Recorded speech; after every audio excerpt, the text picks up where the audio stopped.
This next debate, though, that's the other thing I want to talk to you about. It is coming up. It's in Miami. So far, Vivek Ramaswamy, Ron DeSantis, Nikki Haley have all said they made it. I think Mike Pence is probably on the bubble. Donald Trump has made it, obviously, but he's not going to go. We know that. But then you got Pence is on the bubble. Doug Burgum, the North Dakota governor, he says that he has the donors, but he's not the poll. You need 70,000 donors this time. And again, I don't have a problem with this. Look, you got to show support. You want to be the nominee of the Republican Party. At this point, what we're October, November. I mean, we're 3 months from the Iowa caucuses, folks. If you can't show that you have a base of support, you're not going to win. You'll get killed in the general if you did, by the way. So you need to show support. Doug Burgum says that he's got it, but he doesn't have that polling requirement. Tim Scott has the polling, but not the donors. I think Pence is going to be in a little bit of trouble. We'll keep an eye on it. But the big news out, Chris Christie says that he's in. He says he's made both of those requirements. So we'll keep an eye on that. The next thing I want to get into is this third-party group, No Labels. Now, No Labels is a group that wants to put together a Republican and a Democrat and present them up. The idea is, they're trying to show that there's a better way, that there's a middle ground. So obviously, who's president, who's vice president, I think does matter. And so far, they've talked to a lot of people about, Joe Manchin is the big name that gets talked about leading the ticket and then putting a Republican as vice president. Anyway, whatever. I'll leave that aside for a second because I think this is kind of silly. But anyway, there's a group out called Third Way. It's a Democratic progressive group. And they are kind of now leading the research in the opposition to No Labels. Why? Well, there's a new problem that they're putting out right now. So there's a memo that they've put out that basically says that what No Labels is doing is not actually trying to win. Because initially, No Labels said, we can win this thing. Well, here's the electoral path to 270 for a unity ticket.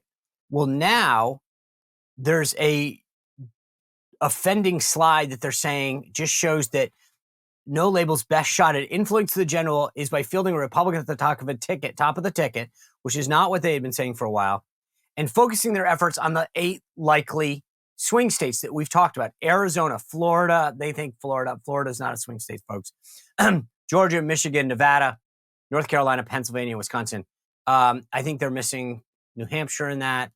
I'm trying to think because I'm looking at their list and comparing to mine, but they're off. They're adding Florida, which I don't agree with. They're taking off New Hampshire at least. That's one.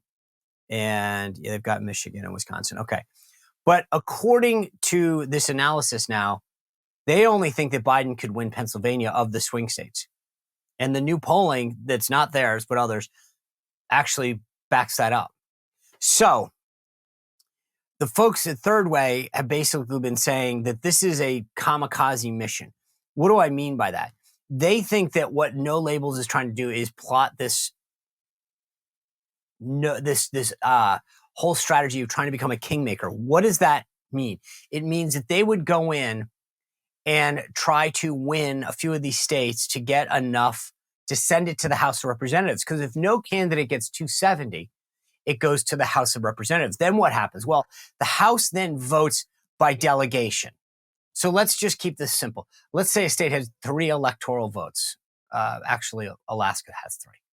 And this is actually a perfect example. So they would look at, actually it's not, it's by the House, sorry. So you would look at just the members of the House. So let's say a state had 3 House members. They would say there's 2 Republicans and 1 Democrat, therefore they get that it's a Republican vote, right? So each state would get 1 vote based on the number of how their House delegation voted. So if you right now break it down, there are more Republicans controlled states than there are Democrats. The Republicans actually have a 26-22 state edge, and then the other 2 are a wash. So the idea is that No Labels will go in and tell these faithful electors how to vote after winning concessions from either Trump or Biden. And No Labels would then try to maybe get the vice presidency or, make some concessions on issues that they would vote for.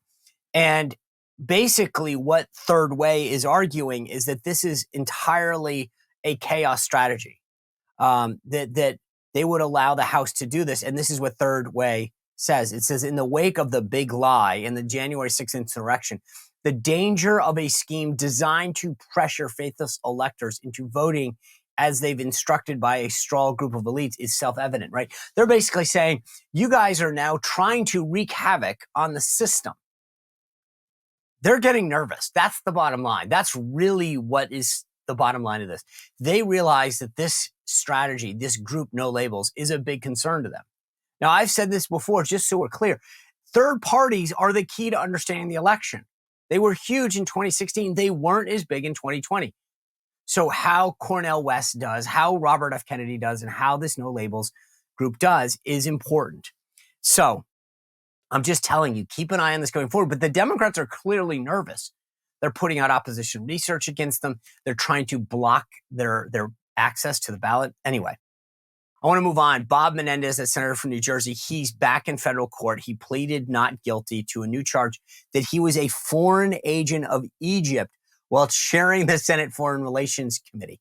Now here, this is some of the reporting. It says Menendez, who withstood a bribery charge in 2017, has insisted that he's innocent, even though he stuffed a bunch of gold bricks and cash into a vest that had his name on it and that was in his closet. I mean, hey, everybody does that.